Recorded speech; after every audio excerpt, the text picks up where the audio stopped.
Téhilim, chapitre 137. Sur les bords des fleuves de Babel, nous étions assis et nous pleurions en nous souvenant de Sion. Nous avions suspendu nos harpes au milieu des saules. Là, ceux qui nous avaient emmenés en captivité nous ont demandé des paroles de chant, et nos oppresseurs de la joie. Chantez-nous quelques cantiques de Sion. Comment chanterions-nous les cantiques de Yahweh sur une terre étrangère?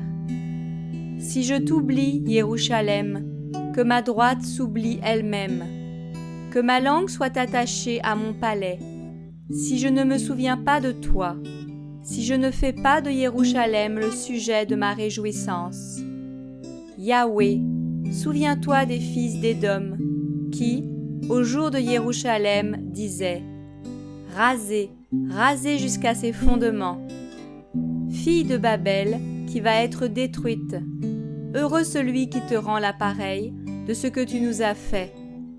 Heureux celui qui saisit tes petits-enfants et qui les écrase contre le rocher. »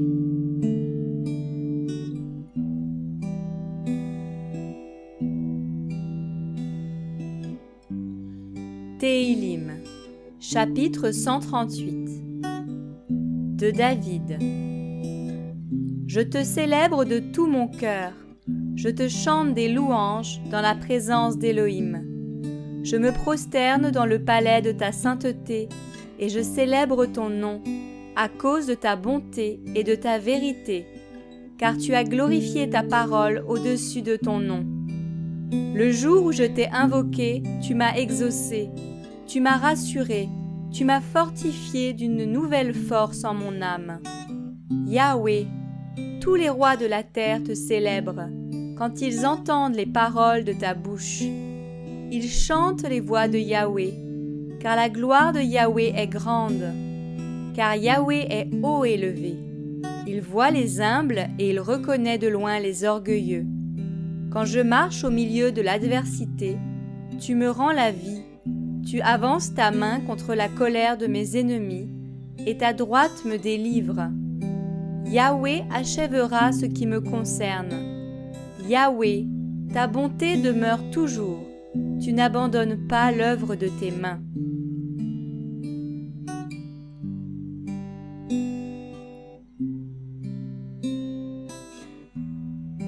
Téhilim, chapitre 139. Au chef de musique, psaume de David. Yahweh, tu me sondes et tu me connais. Tu sais quand je m'assieds et quand je me lève. Tu discernes de loin ma pensée. Tu sais quand je marche et quand je me couche. Tu connais parfaitement toutes mes voies. Car la parole n'est pas encore sur ma langue, que voici, Yahweh, tu la connais entièrement. Tu m'assièges par derrière et par devant. Tu as posé sur moi ta main. Ta connaissance est trop merveilleuse pour moi. Elle est trop élevée pour que je puisse l'atteindre. Où irai-je loin de ton esprit? Et où fuirai-je loin de ta face? Si je monte aux cieux, tu y es. Si je me couche dans le shéol, t'y voilà. Si je prends les ailes de l'aurore et que je demeure à l'extrémité de la mer, là aussi ta main me conduira et ta droite me saisira. Si je dis, au moins les ténèbres me couvriront, la nuit même sera une lumière tout autour de moi. Même les ténèbres ne me cacheront pas de toi, et la nuit resplendira comme le jour, et les ténèbres comme la lumière.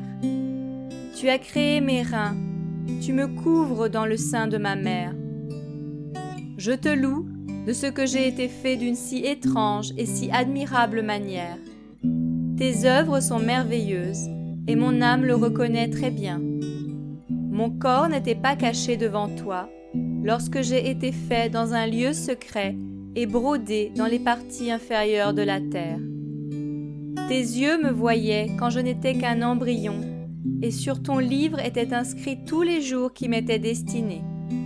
C'est pourquoi, elle, que tes pensées me sont précieuses, que le nombre en est grand. Si je les compte, elles sont plus nombreuses que les grains de sable. Je m'éveille et je suis encore avec toi.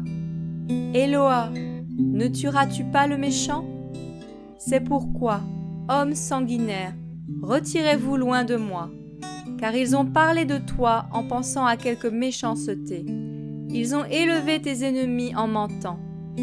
Yahweh, n'aurais-je pas de la haine pour ceux qui te haïssent, et ne serais-je pas irrité contre ceux qui s'élèvent contre toi? Je les hais d'une parfaite haine. Ils sont pour moi des ennemis.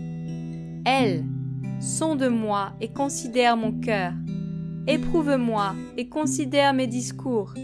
Et regarde si je suis sur une mauvaise voie, et conduis-moi sur la voie de l'éternité.